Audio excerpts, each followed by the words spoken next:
South ఇండియాలోనే biggest sorry store మన Varahi silks మన విజయవాడ ఎంజీ రోడ్ లో డిసెంబర్ 4వ తారీఖున ఘన ప్రారంభం.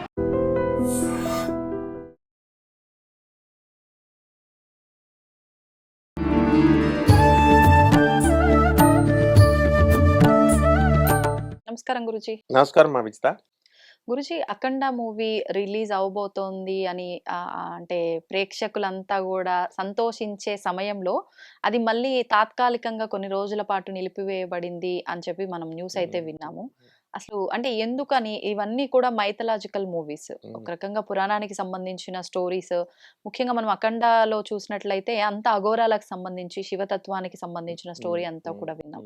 ఇంకా దానికి రిలేటెడ్ గానే ఇందులో కూడా స్టోరీ ఉండబోతోంది. మరి అంటే ఏం దృష్టిలో ఉంచుకొని ఇది నిలిపివేయబడింది, దాని గురించి వివరణ ఇవ్వండి. సినిమా అనేది కేవలం ఆర్థిక లావాదేవీల వల్ల నిలిపివేయబడింది అని అన్నారు. కోర్టు, హైకోర్టు, మెడ్రాస్ హైకోర్టు ఎవరికో 20 కోట్లు ఇవ్వాలని ఏదో సంథింగ్ అది న్యూస్.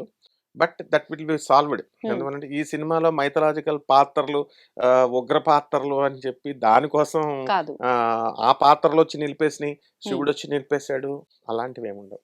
ఓన్లీ టెంపరీగా ఆర్థిక ఇబ్బందులు, కొట్లాటలు, మానవ కలి ప్రభావం, దానివల్ల మామూలుగా వచ్చింది, దాన్ని కట్టేస్తారు వీళ్ళు, అయిపోతుంది. సినిమా మాత్రం ఇన్ టైం రిలీజ్ అయిపోద్ది, అందులో డౌటే లేదు. చూసుకోవాల్స్తే cinema in time it will be release. That is the కాలభైరవుడి మహిమ, అఘోరి మహిమ.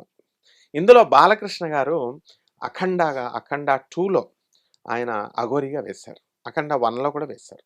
అసలు ఫస్ట్ మనకి అఘోరి మీద చాలా మందికి పాపం అపోహలు ఉన్నాయి, అది తొలగించాలి మనం.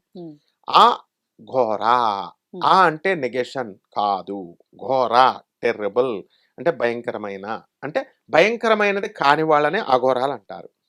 భయంకరమైనది కానివారు, కానీ వాళ్ళ రూపం రివర్స్ లో అనుకుంటాం కదా గురుజీ. అవును, అదే మరి జనం అలా చేసి పాపం అపోహలు వచ్చేసినాయి వాళ్ళకి.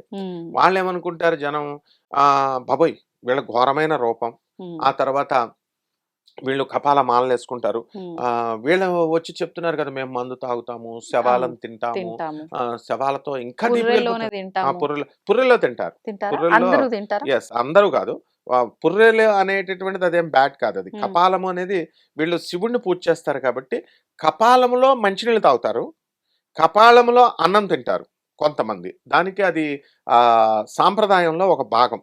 అలాగే కపాలం పట్టుకొని తాండవ డ్యాన్స్ చేస్తారు. ఎందుకంటే అసలు ఫస్ట్ ఈ అఘోరి ఎవరు, అసలు అఘోరి సిస్టమ్ కనిపెట్టింది ఎవరు అంటే అది చెప్పట్లేదు ఎవరు జనం. ముందు అందరూ మాంసాలు తింటారు, శవాలతో సంభోగం చేస్తారు, ఇట్లా పిచ్చి పిచ్చి అన్నీ చెప్పి అఘోర మీద ఉన్న సిస్టమ్ మీద ఉన్నటువంటి గొప్పతనాన్ని పాడు చేశారు. అసలు సాక్షాత్తు పరమశివుడే 16వ శతాబ్దంలో ఆ కేనారాం కేనారాం బాబా అని చెప్పి ఇప్పుడు గూగుల్లో కొడితే వస్తుంది, వారణాసిలో ఆశ్రమం పెట్టారు. స్వామి విమలానంద అఘోరి అని ఉండేవారు. ఆయన కూడా ఈయన శిష్యుడు. ఆయన శవం మీద సాధన చేసేవారు, శవాన్ని ఇంత పైకి లేచేది. వాళ్ళు ఒరిజినల్ అఘోరీస్. తర్వాత అఘోరి అంటే ఏంటంటే శివుణ్ణి సాధనలో చేసుకుంటారు. వాళ్ళకి ఈ మానవ జీవితాలు, ఈ మానవ సంబంధాలు, నీకు డౌట్ రావచ్చు, అందరూ మనకులాగే గృహస్థాశ్రమంలో ఉండి సమాజంలో ఉంటూ మనం కూడా శివుడు చేస్తున్నాం, వాళ్ళు కూడా చేసుకోవచ్చు కదా అని. అయితే మనకి మోక్షం రావడానికి దగ్గర మనకి ఇంకొక 100 యుగాలు పడుతుంది. 100 యుగాలే, ఒక జన్మ 2 జన్మలు కాదు. వాళ్ళకి అంత ఓపిక లేదు కాబట్టి. అంటే ఆల్రెడీ వాళ్ళకి ఇవన్నీ అయిపోయినాయా ఈ యుగాలు? అంటే వాళ్ళు త్యాగాలు చేస్తున్నారు. That is called as Aghori. Sacrifice చేస్తారు, సుఖాలను సాక్రిఫైస్ చేస్తారు, బంధాలను సాక్రిఫైస్ చేస్తారు, తల్లిదండ్రులను వదిలేసుకుంటారు. ఉదాహరణకి సాక్షాత్తు పరమశివుడైనటువంటి ఆనందమూర్తి గారు, ప్రభాత్ రంజన్ సర్కార్, ఆయన భూమి మీదకి వచ్చినప్పుడు 10,000 మంది అవధూతలను తయారు చేశారు. ఇప్పుడు గూగుల్లో కొట్టుకుంటే చూసుకుంటే వస్తుంది ఆనంద్ మార్గాశ్రమాన్ని. అందరూ మనకలాగే చదువుకొని మాస్టర్స్ డిగ్రీ కోసం ఫారిన్ పంపించాలని అందరూ తల్లిదండ్రులు వీసాలు అవన్నీ రెడీ చేస్తే గురువు గారిని, బాబా గారిని చూసి ఆనందమూర్తి గారిని ఒక్కసారే వెంటనే నాకొద్దు, ఇంకా ఈ జన్మ వద్దు, నాకు మళ్ళీ నేను కొన్ని జన్మలెత్తాలా, నేను ఈ నాకు మోక్షం రావాలా అని శిష్యులు అయిపోయారు. అదే విధంగా స్వామి వివేకానంద కూడా రామకృష్ణ పరమహంసకి ఐసిఎస్ ఆఫీసర్, అంటే ఇప్పుడున్నటువంటి ఐఏఎస్ కలెక్టర్గా చేయాల్సినటువంటి స్వామి వివేకానంద రామకృష్ణ పరమహంసకి శిష్యుడు అయిపోయాడు అన్ని వదిలేసి. ఎంతో అమెరికాలో వెళ్ళి వీళ్ళు ఎంతో కొన్ని కోట్ల రూపాయలు సంపాదించి అందరూ సంపాదించినట్టు ఉండొచ్చు, కానీ 4 చపాతీలు, ఎండిపోయిన చపాతీలని 4 రోజులు నీళ్ళల్లో నానబెట్టుకొని తిని స్వామి వివేకానందుడు ఈ రోజున చేశాడు కాబట్టి, త్యాగం చేశాడు కాబట్టే ఈ రోజున రామకృష్ణ మఠ్ ఆశ్రమాలు అవన్నీ అనాథ పిల్లలు చదువుకుంటున్నారు. కాబట్టి త్యాగం అనేది అఘోర డ్రెస్ వేసుకుంటేనే కాదు. స్వామి వివేకానంద ఒక అఘోర, ప్రభాత్ రంజన్ సర్కార్ ఒక శివుడు అంశ, శివుడు ఆయన. కాబట్టి అందువల్లనే వీళ్ళంతా అవధూతలు. ఆచార్య అవధూత అని పేరుంటుంది. ఆచార్య ప్రీతోషానంద అవధూత, ఆచార్య సవితానంద అవధూత, ఇలా పేర్లు ఉంటాయి వీళ్ళకి. ఈ అఘోరీ సిస్టంలో ఈ కేనారాం గారు ఏం చేశారంటే, అక్కడ ఇప్పుడు చెప్తున్నటువంటి అందరూ కాశీ వెళ్ళి చూసుకోవచ్చు. కాశీ నడిబొడ్డున ఉంది అది ఆశ్రమం. అక్కడ ఏ మందు తాగరు, ఏ శవాలతో తినరు, ఏ శవాల్ని ఇచ్చేయరు. వీళ్ళంతా ఏం చేస్తారంటే ఏకాంతంగా ఉండాల. ఈ గురువు గారిని చూసుకుంటారు, వెంటనే వాళ్ళకి రియలైజేషన్ వచ్చేస్తుంది, సెల్ఫ్ రియలైజేషన్. అనవసరంగా మనం పునరపి జననం పునరపి మననం పునరపి జఠరే జననీ శయనం నహి నహి రక్షతు డుకృంకరణే గోవిందం భజ గోవిందం గోవిందం భజ మూఢమతే. శంకరాచార్యుల వారే సాక్షాత్తు శివుడిగా వచ్చి చెప్పారు కాబట్టి వేస్ట్ చేసుకోకనైనా ఈ జన్మని, సుఖాలకొద్దు, కమన్ కమన్ మోక్షం తెచ్చేసుకో, come to the main point, గోల్కి వచ్చేసే అని చెప్పాడు శంకరాచార్యులు గారు. ఆ విధంగా వీళ్ళు అఘోరీలు ఏంటంటే ఈ గురుదేవుల్ని చూసి మాకు మళ్ళీ ఇలాంటి గురువు దొరకడు. ఎందుకంటే ఇప్పుడు మనం రాముడిని మిస్ అయ్యామమ్మా, శ్రీరామచంద్రుని త్రేతాయుగంలో మిస్ అయ్యాం, దొరకట్లా. కృష్ణుడు ద్వాపరయుగంలో మిస్ అయ్యాం, దొరకట్లా. మరి అలా మళ్ళీ ఆయన ఆనందమూర్తి గారుగా వచ్చినప్పుడు అప్పుడు దొరికారు. మళ్ళీ ఇప్పుడు లేరు, ఆయన ఫిజికల్ బాడీ 1991లో వదిలేశారు. ఎలా అంటే ఒక మహాత్ముడి అవతారం ఎత్తేటప్పుడు, శ్రీరామచంద్రమూర్తి అవతారం ఎత్తినప్పుడు ఋషులందరూ కూడా వెయిట్ చేస్తున్నారు, సిగ్నల్స్ వచ్చేసినాయి ఆయనకి, మీరాబాయికి, సక్కుబాయికి కృష్ణుడు అవతారం ఎత్తినప్పుడు, శబరిమాతకి, వీళ్ళందరికీ మహాత్మ అవతారం వస్తున్నాడు అని సిగ్నల్స్ వచ్చేస్తాయి. ఆ విధంగా ఈ అఘోరీలందరూ ఎవరో కాదు, ఋషులు వీళ్ళంతా, నిజమైన అఘోరీలు. వీళ్ళు ఏం చేస్తారంటే ఆ గొప్ప అవతారం, స్వామివారి అవతారం వచ్చాడు కాబట్టి శివుడిని భూమి మీద తిరిగాడు, మనం అఘోరీల ఇంకా మన జీవితాన్ని త్యాగం చేసేయాలని వస్తారు. సో వీళ్ళు ఏం చేస్తారంటే ఇక్కడ ఉంటే సంసారం, పెళ్ళం పిల్లలు వీళ్ళందరూ ఉంటారు, ఎందుకు వచ్చిన గొడవ అని చెప్పేసి అడవులకు పోతారు.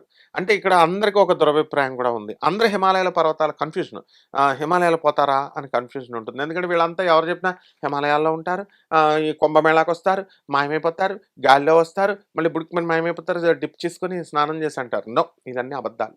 వాళ్ళు మనకులాగే ట్రైన్లో వస్తారు, వాళ్ళు మనకులాగే ఫ్లైట్లో వస్తారు. వాళ్ళు అక్కడికి వస్తారు కుంభమేళాలో, నేనున్నాను అక్కడ కుంభమేళా ఓపెనింగ్ రోజున, ఫస్ట్ రోజున వాళ్ళకు ఒక ఘాట్ ఇస్తారు. అంటే అక్కడ కాషాయ బట్టలు, నేను కూడా అలాగే అనుకునేవాడిని. అఘోరా వీళ్ళంతా కాషాయ బట్టలు వేసుకున్న ప్రతి ఒక్కరిని అఘోరనేమో, బూడిద రాసేసుకుంటారు వాళ్ళు, నాగసాధువులు. ఇక్కడ గిర్నార్ దగ్గర కూడా జరుగుతుంది, దత్తాత్రేయుడి గుడి. అసలు నీకు విచిత్రం ఏంటంటే ఫస్ట్ అఘోరి ప్రపంచానికి ఎవరంటే సాక్షాత్ పరమేశ్వరుడు. ఈ కుంభమేళా జరిగేటప్పుడు ఫస్ట్ స్నానం ప్రతి సంవత్సరం, కుంభమేళా ప్రతి 12 సంవత్సరాలు కుంభమేళా, మళ్ళీ చిన్న చిన్న అర్ధ కుంభమేళా ఇవి జరుగుతాయి కదా. ఆ గంగా, యమున, సరస్వతి, ప్రయాగలో జరిగేటటువంటి కుంభమేళాలో ఫస్ట్ స్నానం చేసేది దత్తాత్రేయ స్వాములు వారు. ఆయన అఘోర, ఉన్మత్త వేష రూపాయ. దత్తాత్రేయుడు ఉన్మత్త వేషంలో వస్తాడు. ఆయన అఘోరి, ఘోర. మనం నమ్మకం చమకంలో శివుణ్ణి ప్రార్థిస్తూ ఓం ఘోర ఘోరతరేభ్యో ఘోరేభ్యో ఘోరతరేభ్యో, అఘోరం ఘోరము రెండు ఆయనే అంటాం. కాబట్టి ఈ కుంభమేళాలకు ఈ హిమాలయ పర్వతాల్లో ఉంటారనుకోవడం తప్పు. వాళ్ళు ఎక్కడైనా అడవుల్లో చేసుకోవచ్చు, హిమాలయాల్లో చేసుకోవచ్చు, లేకపోతే మన చుట్టూ సొసైటీలోనే తలుపులు వేసుకొని మనకులా ఎవరికి చెప్పరు, తలుపులు వేసుకొని చేసుకోవచ్చు. చేసుకొని ఏం చేస్తారంటే వాళ్ళంతా సాధన చేసుకుంటారు. చేసుకుని పాపం అడవుల్లో, మా హిమాలయ పర్వతాల్లో ఉన్న వాళ్ళకి దొరకవు కాబట్టి రుద్రాక్ష చెట్లు ఉంటాయి కదా, అవి కూడా పళ్ళే అనమాట. ఆ చెట్లు పళ్ళు గింజలు ఉన్నటువంటి దాన్ని మామూలుగా కాయలు ఒకేసారి బస్తాలు వేసుకెళ్తే మోసుకోలేరు కాబట్టి దండలు వేసేసుకొని ఆ కన్నం పెట్టేసి దానికి అన్ని దండలుగా గుచ్చుకొని వీళ్ళు మెడలో వేసుకుంటూ వస్తూ తింటూ మరి టిఫిన్ సెంటర్లు అవి దొరకవు కదా దారిలో, అడవుల్లో. అందుకని అవి తింటూ ఆకులు దొరికితే ఆకులు ఇవి కొంతమంది చచ్చిపోతారు కూడా అలాగా, వాళ్ళకి తిండి లేదు పాపం, ఆ రుద్రాక్ష పుస్తలతో అలాగే చచ్చిపోతారు. కానీ తపస్సుల్లో ఉంటే ఏళ్ళ తరబడి తినకుండా ఉంటారు అని అంటారు కదా గురుగారు. అంటే అది కొంత లిమిట్ వరకు మనం కూడా ఉండగలం. పొట్టి శ్రీరాములు గారు చాలా రోజుల వరకు ఫుడ్ లేకుండా చాలా మంది నిరాహార దీక్షలు చేసేవాళ్ళు ఉన్నారు, కానీ వాటర్ లేకుండా ఉండలేరు. అలాగా డీవియేషన్స్ వాళ్ళకి కొంత లిమిట్ ఉంటుంది. ఇప్పుడు ఆ లిమిటేషన్స్ వరకు, ఇప్పుడు అఘోరీలే కాదు, మామూలు మానవుడు కూడా. ఇప్పుడు నేను చిన్న ఎగ్జాంపుల్ చూపించగలను. ఈ రోజున మన చుక్కా రామయ్య గారు 100 సంవత్సరాలు బతికారు మొన్నటితో. అంటే ఐఐటి అంటే పేరు ఆయనకి, ప్రిన్సిపల్ గారు. మంచి ఆహారపు అలవాట్లు మా గురువుగారు కాబట్టి, మా ప్రిన్సిపల్ కాబట్టి మేము చూసాం కళ్ళతో. అలా వాళ్ళు ఈ ఋషులంతా కూడా వెజిటబుల్స్ తినేవారు. ఇప్పుడు హిమాలయాల్లో అఘోరీలు, గోరీలు ఏం తింటారా అంటే వీళ్ళు చెప్తున్నారు మటన్లు తింటారు, చికెన్లు తింటారు, మటన్ మాంసం తాగుతారు, మందు తాగుతారు, ఇవన్నీ నాన్సెన్స్. అక్కడ అడవుల్లో ఉండే హిమాలయ యోగులు కానీ ఎవరైనా కానీ వీళ్ళు ఆకులు, అక్కడ దొరికే ఆకులు, అలమలు, కంద దుంపలు ఇలాంటి ఫ్రూట్స్ తినడం వల్ల 400 సంవత్సరాలు బతికిన వాళ్ళు కూడా ఉన్నారు. అప్పుడు మహాభారత సమయంలో ఉన్నటువంటి వెజిటబుల్ చెట్లు ఇప్పుడు లేవు. అప్పుడు రైసులు గీసులు ఉండవు. ఇప్పుడు ఈ మధ్య కాలం వచ్చినాయి రైసులు. కాబట్టి వీళ్ళు ఎక్కువ కాలం బతుకుతారు, అందులో డౌట్ లేదు. కానీ వీళ్ళ వర్ణిస్తున్నట్టుగా ఇప్పుడు మహావతార్ బాబాజీ ఉన్నారు, ఆయన 2000 సంవత్సరాల నుంచి బతుకున్నారు. ఎటర్నిటీ, ఇమ్మోర్టాలిటీ, చావు లేదు. సప్త చిరంజీవులు ఉన్నారు, మరి అశ్వత్థామకు చావు లేదు, కృపాచార్యుడికి చావు లేదు, ఉన్నారు. మరి అబద్ధాలు కాదు, మైథలాజికల్ స్టోరీస్ అనకూడదు. ఇవి నిజంగానే మహాభారతం శ్రీకృష్ణుడు ద్వారకలో పుట్టాడు, రాముడు పుట్టాడు, అశ్వత్థామను ఉదాహరణగా మనకు వదిలేశాడు, ఉన్నాడు రా బాబు మనతో పాటు అని. కృపాచార్యుడు మనతో పాటు ఉన్నాడు, మనం అడిగితే వస్తారు. కాబట్టి ఈ అఘోరిలో అఖండంగా బ్రహ్మాండంగా ఈ యొక్క ఈయన వేశారు. జటాటబీ గలజ్జల ప్రవాహ పావితస్థలి గలే బలంబ్యలంబితాం భుజంగ తుంగ మాలికాం ధమద్ధమద్ధమద్ధవన్ నినాదవర్వయం చకోర చంద్రశేఖరే రతి ప్రతిక్షణం మమ. ఇలా ఆయన త్రిశూలం పెట్టి చిప్పుతుంటే ప్రాక్టీస్ కావాలి, లాట్ ఆఫ్ ప్రాక్టీస్. అండ్ వందే శంభుం ఉమాపతిం సురగురుం వందే జగత్కారణం వందే పన్నగభూషణం మృగధరం వందే పశూనాం పతిం వందే సూర్య శశాంక బన్హినయనం వందే ముకుంద ప్రియం వందే భక్తజనాశ్రయం చ వరదం వందే శివం శంకరం. ఇవన్నీ చేయడం వల్ల ఏమైపోయాడంటే బాలకృష్ణ నరసింహస్వామి భక్తుడు. ఆయన తెల్లవారుజాము 3 గంటలకు లేచి వాళ్ళ నాన్నగారులాగే ఎన్టీ రామారావు గారిలా పూజలు చేసేవాడు. ఈ నరసింహస్వామి పూజ నుంచి కన్వర్ట్ అయిపోయాడు, ఇప్పుడు శివభక్తుడు అయిపోయాడు ఆయన, ఈ అఘోరి పాత్రలు వేసి. కాబట్టి ఎన్టీ రామారావు గారు ఏ విధంగా అయితే ఈ రాముడు పాత్రలు, కృష్ణుడి పాత్రలు వేస్తే బ్రహ్మాండంగా సెట్ అవుతారో, అండ్ అలాగా బాలయ్య బాబు కూడా ఈ యొక్క అఘోరి పాత్ర కోసం పుట్టించాడు బ్రహ్మదేవుడు. నా విష్ణువాంశ పృథ్వీపతి, ఈ భూమిని పరిపాలించాలంటే విష్ణువంశ ఉండాలి అని రామారావు గారు, ఎన్టీఆర్ గారు ఆయన పుట్టి రాముడు కృష్ణుడిని రంజింపజేశారు మనకి. అలాగే అఘోరి పాత్ర బాలయ్య బాబు తప్ప ఇంకా నభూతో నభవిష్యతి ఇంకెవ్వరూ చేయలేరు. అందువల్ల ఇది 1000 కోట్ల రూపాయల పైన లాభాన్ని తీసుకొస్తుంది. అండ్ అఘోరిలో మనం చూడలేమేమో కూడా ఇంకా, ఎందుకంటే థర్డ్ పార్ట్ రావాలి ఇవన్నీ కూడా. సో ఈ విధంగా అఘోరి పాత్రలో ఆయన వారాణసిని చూపించారు, కాశీ. ఎక్కడికి వెళ్ళినా కాశీ లింక్ అనమాట. కాబట్టి ఆ పరమేశ్వరుడు లింక్ మెయిన్గా ఏంటంటే ఈ అఘోరికి పరమేశ్వరుడు సాక్షాత్ కాలభైరవుడిగా, సాక్షాత్ అఘోరిగా వీళ్ళు ఈ వాళ్ళ మీద ఉన్నటువంటి దురభిప్రాయాలు మనం పోగొట్టాలి. అఘోరీల మీద వాళ్ళ ప్రత్యక్షం అవుతారు, అతీత శక్తులు ఉంటాయి, ఇవేవో చెప్తారు, అదృశ్యమైపోతారు. ఇవేమీ ఉండవు, కేవలం మనకలాగా సాధన చేస్తారు. ఎవరి సాధన ఎక్కువ చేసుకుంటే వాళ్ళకి పరమేశ్వరుడు అంత తొందరగా ఏకాగ్రతతో చేస్తున్నారు, ఓకే, ఏకలక్ష్యంతో. భార్య పిల్లలు ఇవేమి లక్ష్యంతో కాకుండా చేస్తున్నారు కాబట్టి వీళ్ళకి మోక్షం తథ్యమమ్మ. ధన్యవాదాలు గురుజీ. ధన్యవాదాలు. And for more videos, Please subscribe to iDream. Please subscribe to iDream. Please subscribe iDream. And please subscribe to iDream. For more videos, subscribe to iDream. please like, share and subscribe to the channel. Congratulations, iDream. Subscribe to iDream. Subscribe to iDream. So subscribe to iDream Media. iDream ki iDream team andarki huge congratulations. Please subscribe iDream Media. Please subscribe to iDream. Subscribe iDream. Please subscribe to iDream. iDream అంటే నా కళల ఛానల్ను subscribe చేసుకున్న నోరు తిరుగుతలేదు, మీరైతే గంట గుర్తు కొట్టండి. For more such videos, please subscribe to iDream.